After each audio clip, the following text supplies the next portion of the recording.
Okay, so we're on internal energy, heat, and work relationships. The first question says a system absorbs 392 joules of heat.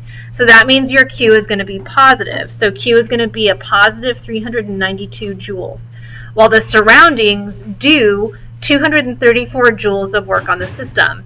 So since work is being done on the system, that means your work is positive and it's going to be 234 joules. They want to know what the change in internal energy is. So, the change in internal energy of a system is Q plus W. So your Q is a positive 392 joules. And then your work is a positive 234. You add them together, you're going to end up with 626 joules. Okay? For question number 2, it says a system releases 475 joules of heat. That means your Q will be negative. It performs 524 joules of work on the surroundings. That means your work will also be negative. Calculate delta E for the system. So you're using the same equation, it's just that this time your Q and your W are both negative. So you have negative 475 joules, and it's plus a negative 524 joules.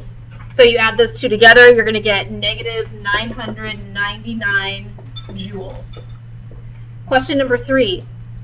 A system is releasing 64 kilojoules of energy. That means your Q would be negative, as its internal energy increased by 43 kilojoules. Did the system do work on the surroundings, or was work done on the system, and how much work was involved? So since they gave you the internal energy being positive, that means it's going to be 43 kilojoules, because we're using the same equation, you're just putting the 43 in for the internal energy. That's equal to your Q, which is negative because it was being released, so that's negative 64 kilojoules plus work. So if you're going to solve for work, just go ahead and add 64